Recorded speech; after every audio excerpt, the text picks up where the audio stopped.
लेकिन रामधन मिश्र और अन्य पंच अलगू चौधरी की इस नीति परायणता की प्रशंसा जी खोलकर कर रहे थे। वह कह रहे थे, इसका नाम पंचायत है, दूध का दूध और पानी का पानी कर दिया। दोस्ती दोस्ती की जगह है, लेकिन धर्म का पालन करना मुख्य है। ऐसे ही सत्यवादियों के बल पर पृथ्वी ठहरी है, नहीं तो यह कब की रसातल में चली जाती। इस फैसले ने जुम्मन और अलगू की मित्रता की जड़ हिलाकर रख दी थी। अब वे एक साथ बातें करते नहीं दिखाई देते। इतना पुराना मित्रता रूपी वृक्ष सत्य का एक झोंका भी न सह सका। सचमुच यह बालू की ही जमीन पर खड़ा था। उनमें अब शिष्टाचार का अधिक व्यवहार होने लगा। एक दूसरे की आव भगत ज्यादा करने लगे। वे मिलते जुलते थे, लेकिन उसी तरह जैसे तलवार से ढाल मिलती है। जुम्मन के मन में मित्र की कुटिलता आठों पहर खटका करती थी। उसे हर पल यह चिंता रहती थी कि किसी तरह बदला लेने का अवसर मिले। अच्छे कामों की सिद्धि में यह बात नहीं होती। जुम्मन को भी बदला लेने का अवसर जल्दी ही मिल गया। पिछले साल अलगू चौधरी बटेसर से बैलों की एक बहुत सुंदर जोड़ी मोल लाए थे। बैल पहाड़ी जाति के सुंदर बड़े बड़े सींगों वाले थे। महीनों तक आसपास के गांव के लोग दर्शन करते रहे। देवयोग से जुम्मन की पंचायत के 1 महीने बाद इस जोड़ी का एक बैल मर गया। जुम्मन ने दोस्तों से कहा, यह दगाबाजी की सजा है। इंसान सब्र भले ही कर जाए, लेकिन खुदा नेकबद सब देखता है। अलगू को यह शक हुआ कि जुम्मन ने बैल को विष दिया है। चौधराइन ने भी जुम्मन पर ही इस दुर्घटना का दोषारोपण किया। उसने कहा, जुम्मन ने कुछ कर करा दिया है। चौधराइन और करीमन में इस विषय पर एक दिन बहुत वाद विवाद हुआ। दोनों देवियों ने शब्द बाहुल्य की नदी बहा दी। व्यंग्य, वक्रोक्ति, अन्योक्ति और उपमा आदि अलंकारों से बात हुई। जुम्मन ने किसी तरह शांति स्थापित की। उन्होंने अपनी पत्नी को डांट डपट कर समझाया। वह उसे रणभूमि से हटा भी ले गए। उधर अलगू चौधरी ने समझाने बुझाने का काम अपने तर्कपूर्ण सोटे से लिया। अब अकेला बैल किस काम का? उसका जोड़ बहुत ढूंढा, लेकिन मिला नहीं। तब यही सलाह हुई कि इसे बेच देना चाहिए। गांव में एक समझू साहू थे। वह इक्का गाड़ी हाँकते थे। गांव से गुड़ घी लादकर मंडी ले जाते, मंडी से तेल नमक भर लाते और गांव में बेचते। इस बैल पर उनका मन लहराया। उन्होंने सोचा, यह बैल हाथ लगे तो दिन भर में बेखटके 3 खेप हों। आजकल तो एक ही खेप में लाले पड़े रहते हैं। बैल देखा, गाड़ी दौड़ाई, बाल भौरी की पहचान कराई, मोल तोल किया और उसे लाकर द्वार पर बांध दिया। 1 महीने में दाम चुकाने का वादा ठहरा। अलगू चौधरी को भी गरज थी ही, घाटे की परवाह न की। समझू साहू ने नया बैल पाया तो लगे उसे रगेदने। वह दिन में 3-3, 4-4 खेपे करने लगे। न चारे की फिक्र थी, न पानी की, बस खेपों से काम था। मंडी ले गए, वहां कुछ सूखा भूसा सामने डाल दिया। बेचारा जानवर अभी दम भी नहीं ले पाया था कि फिर जोत दिया। अलगू चौधरी के घर तो चैन की बंसी बजती थी। बैलराम छठे छमाहे कभी बहली में जोते जाते थे।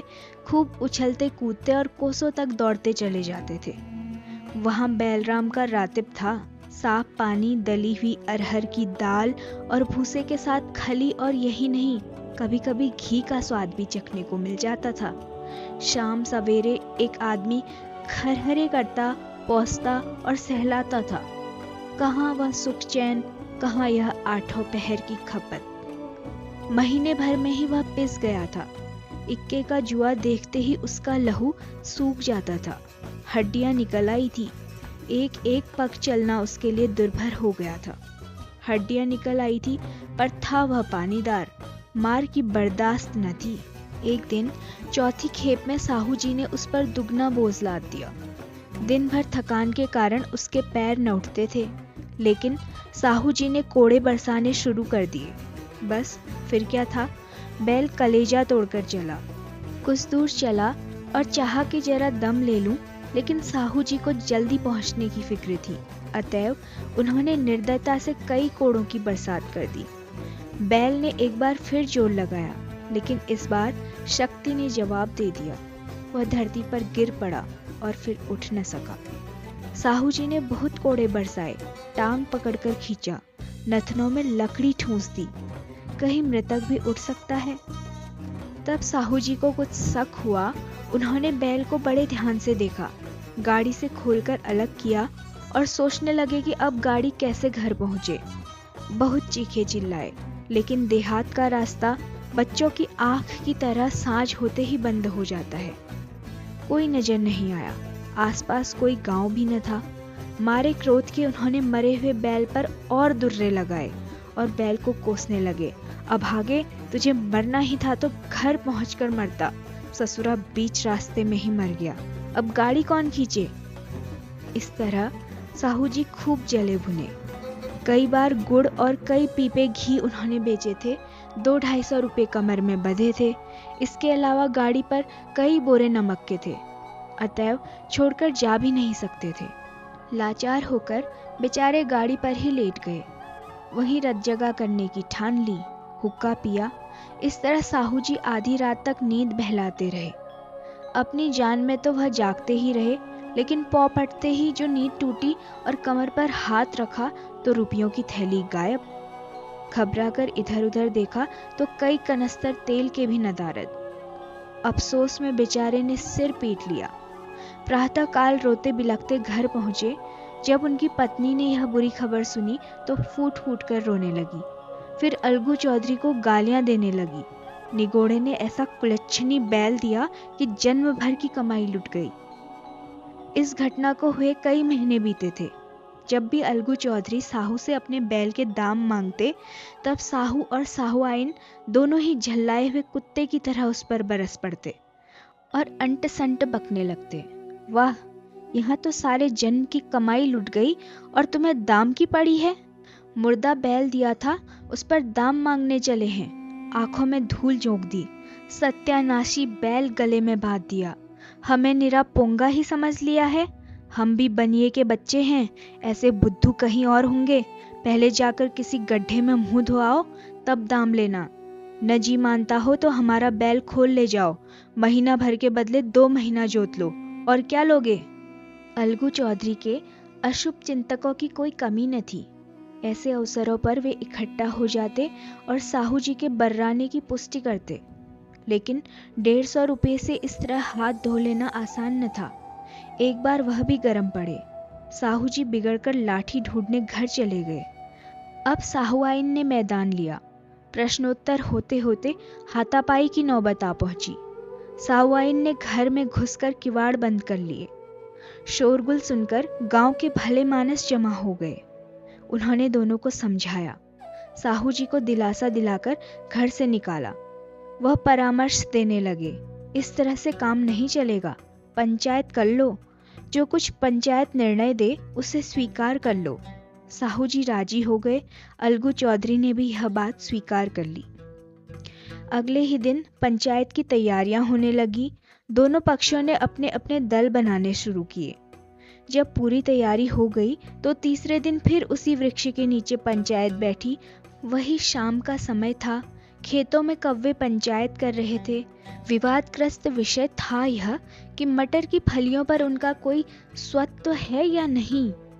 जब तक यह प्रश्न हल न हो जाए तब तक वे रखवाले की पुकार पर अपनी अप्रसन्नता प्रकट करना आवश्यक समझते थे। पेड़ की डाली में बैठी शुक मंडली में यह प्रश्न छिड़ा हुआ था कि मनुष्यों को उन्हें बेमुरौवत कहने का क्या अधिकार है, जब उन्हें स्वयं अपने मित्रों से दगा करने में भी संकोच नहीं होता। पंचायत बैठ गई तो रामधन मिश्र ने कहा, अब देरी किस बात की है, पंचों का चुनाव हो जाना चाहिए। बोलो चौधरी, किस किस को पंच बदते हो। अलगू चौधरी ने दीन भाव से कहा, यह तो समझू साहू ही चुन ले। यह सुनकर समझू साहू खड़े हुए और अकड़ कर बोले, मेरी ओर से जुम्मन शेख। जुम्मन का नाम सुनते ही अलगू चौधरी का दिल धक धक करने लगा, मानो जैसे अचानक किसी ने थप्पड़ मार दिया हो। रामधन अलगू के मित्र थे। उन्होंने इस बात को ताड़ लिया और पूछा, क्यों चौधरी, तुम्हें कोई उज्र तो नहीं। अलगू चौधरी ने निराश होकर कहा, नहीं, मुझे कोई उज्र नहीं। अपने उत्तरदायित्व का ज्ञान बहुधा हमारे संकुचित व्यवहारों का सुधारक होता है। जब हम राह भूलकर भटकने लगते हैं तब यही ज्ञान हमारा पथ प्रदर्शक बन जाता है। पत्र संपादक अपनी शांति कुटी में बैठा हुआ कितने धृष्टता और स्वतंत्रता के साथ अपनी प्रबल लेखनी से मंत्रिमंडल पर आक्रमण करता है, लेकिन ऐसे अवसर भी आते हैं जब वह स्वयं मंत्रिमंडल में सम्मिलित होता है। मंडल के भवन में पग रखते ही उसकी लेखनी कितनी मर्मज्ञ, कितनी विचारशील, कितनी न्यायपरायण होती है, इसका कारण उत्तरदायित्व का ज्ञान है। नवयुवक युवावस्था में कितना उद्दंड रहता है, माता पिता उसकी ओर से कितने चिंतित रहते हैं, वे उसे कुल कलंक समझते हैं, लेकिन थोड़े ही समय में परिवार का बोझ सिर पर पड़ते ही वह अव्यवस्थित चित्र उन्मत्त युवक कितना धैर्यशील, कैसा शांत चित्त हो जाता है। यह भी उत्तरदायित्व के ज्ञान का फल है। जुम्मन शेख के मन में भी सरपंच का उच्च स्थान ग्रहण करते ही अपनी जिम्मेदारी का भाव पैदा हुआ। उसने विचार किया, मैं इस समय न्याय और धर्म के सर्वोच्च आसन पर बैठा हूँ और देववाणी में मेरे मनोविकारों का कदापि समावेश न होना चाहिए। मुझे सत्य से ज्यों भर भी टलना उचित नहीं। कुछ देर बाद पंचों ने दोनों पक्षों से सवाल जवाब करने शुरू कर दिए। काफी देर तक दोनों दल अपने अपने पक्ष का समर्थन करते रहे। इस विषय में तो सब सहमत थे कि समझू साहू को बैल की कीमत देनी चाहिए, परंतु दो महाशय इस कारण रियायत करना चाहते थे कि बैल के मर जाने से समझू साहू को हानि हुई। इसके प्रतिकूल दो सभ्य मूल के अतिरिक्त समझू साहू को दंड भी देना चाहते थे, जिससे फिर किसी को पशुओं के साथ ऐसी निर्दयता करने का साहस न हो। अंत में जुम्मन शेख ने फैसला सुनाते हुए कहा, अलगू चौधरी और समझू साहू, पंचों ने तुम्हारे मामले पर अच्छी तरह विचार किया। समझू को यही उचित है कि बैल का पूरा दाम दे। जिस समय उन्होंने बैल लिया उस समय वह काफी हृष्ट-पुष्ट था। अगर उसी समय दाम दे दिए जाते तो आज समझू उसे फेर लेने का आग्रह न करते। बैल की मृत्यु केवल इस वजह से हुई क्योंकि उससे कठोर परिश्रम करवाया गया और उसके चारे पानी का भी कोई इंतजाम नहीं किया गया। रामधन मिश्र ने कहा, समझू ने बैल को जानबूझकर मारा है, इसलिए उससे दंड लेना चाहिए। जुम्मन शेख बोले, यह दूसरा सवाल है, हमको इससे कोई मतलब नहीं है। यह तो अलगू चौधरी की इच्छा पर निर्भर है। यह रियायत करें तो उनकी भलमनसी। यह सुनकर अलगू चौधरी खुशी से उठ खड़े हुए और जोर से बोले, पंच परमेश्वर की जय। इसके साथ ही चारों ओर से प्रतिध्वनि हुई, पंच परमेश्वर की जय। वहां बैठा हर व्यक्ति जुम्मन शेख की नीति की सराहना कर रहा था। इसे कहते हैं न्याय। यह मनुष्य का काम नहीं, पंच में परमेश्वर वास करते हैं। यह उन्हीं की महिमा है। पंच के सामने खोटे को कौन खरा कह सकता है। कुछ देर बाद जुम्मन शेख अलगू चौधरी के पास आए और उनके गले लिपट कर बोले, भैया, जब से तुमने मेरी पंचायत की तब से मैं तुम्हारा प्राण घातक शत्रु बन गया था, लेकिन आज मुझे मालूम हुआ कि पंच के पद पर बैठकर न कोई किसी का मित्र होता है न दुश्मन। न्याय के सिवा उसे और कुछ नहीं सूझता।